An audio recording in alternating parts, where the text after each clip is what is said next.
Salam sehat dan bahagia untuk kita semua. Dari studio GKJ Gumulan, salam persaudaraan untuk sahabat-sahabat seklasis Klaten Timur. Kita berjumpa kembali di dalam Mutiara Kehidupan. Mari kita hadirkan pertanyaan dalam renungan kita. Sudahkah hidupmu bermanfaat bagi dirimu, bagi sesama, atau masih dikuasai nafsu? Sudahkah akalmu bicara? Akal mengendalikan nafsu dalam berinteraksi dengan sesama. Khalil Gibran dalam bukunya Sang Nabi mengungkapkan, akalmu dan nafsumu adalah kemudi dan layar bagi jiwamu yang gemar berlayar di laut.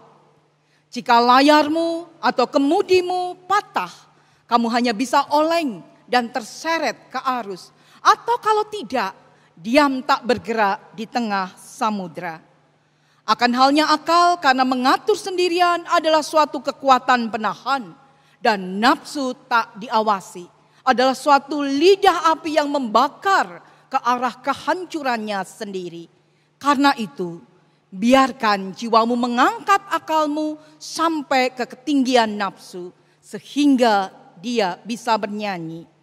Dan biarlah dia mengarahkan nafsumu dengan akal, sehingga nafsumu dapat hidup melalui kebangkitannya setiap hari, dan seperti burung ponik bangkit di atas abunya sendiri. Saat ini kita diperhadapkan dengan peperangan rohani. Jangan kambing hitamkan si jahat dalam rupa iblis yang menyekitari kita. Peperangan iman itu ada dalam diri kita. Maka mari bersama kita dengarkan Rasul Paulus dalam suratnya kepada jemaat di Efesus.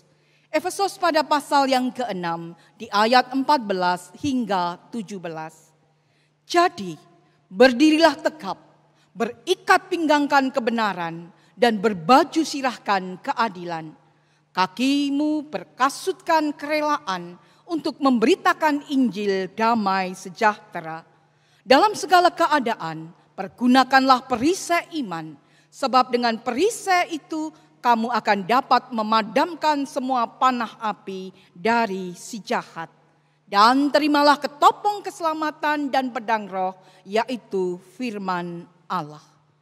Dalam terang firman-Nya, mari kita bangkit melawan dosa itu dengan kebajikan.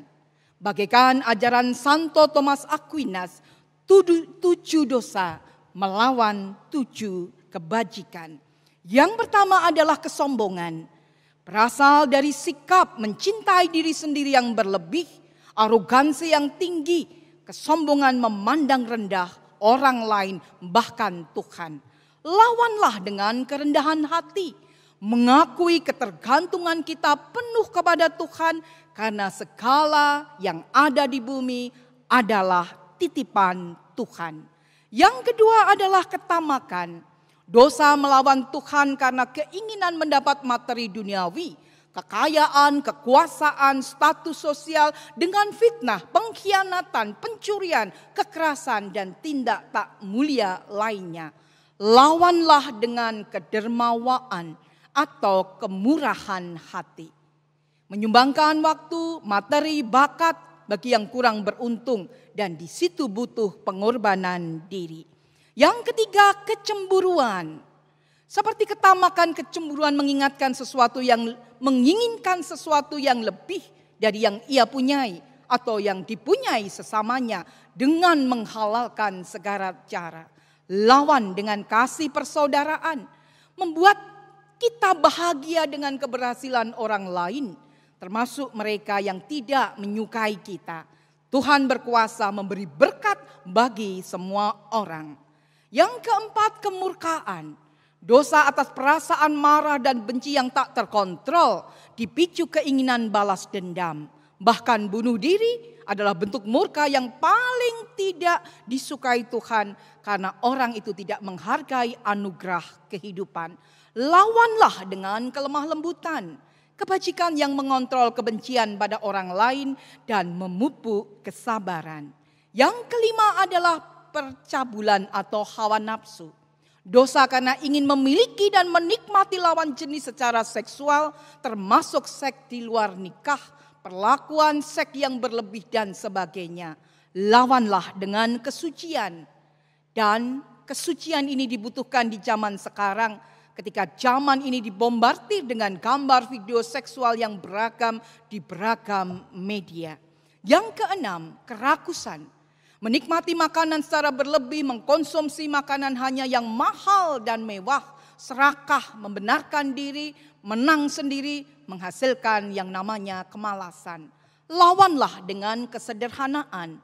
Bisa mengendalikan keinginan, makan, minum, dan seksual, membantu kita juga membatasi keberadaan diri. Yang ketujuh adalah kemalasan. Setiap dosa yang egois berasal dari kemalasan, yaitu memaksa orang melakukan apapun, menghalalkan segala cara untuk mendapat kekayaan, kekuasaan, sehingga dapat bermalas tanpa bekerja. Lawanlah dengan ketekunan. Ketekunan akan memberitahukan kepada kita memenuhi segala kewajiban dalam hidup, bahkan sekalipun kita ada dalam keletihan.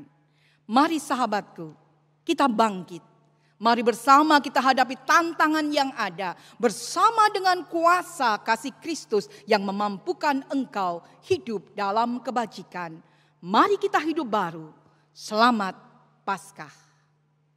Satu ungkapan pujian, hai bangkit bagi Yesus.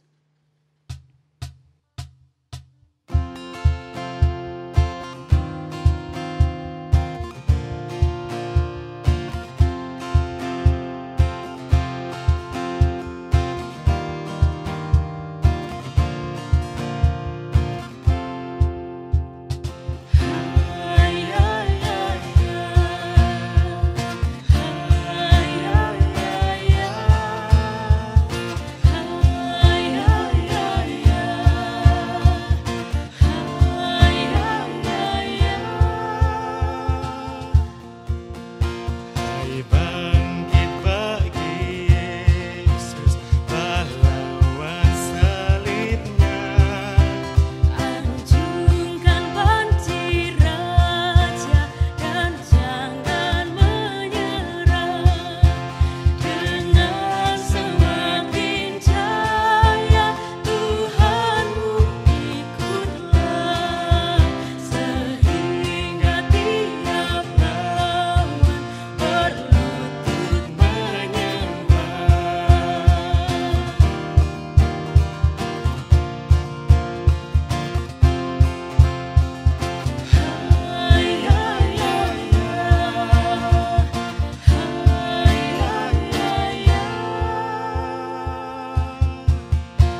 Mari bersama kita satukan hati di dalam doa.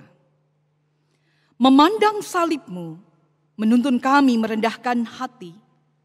Merasakan kasih pengorbanan-Mu membawa kami bangkit hidup baru dengan berbagi cinta kasih bagi sesama melalui segala kebajikan.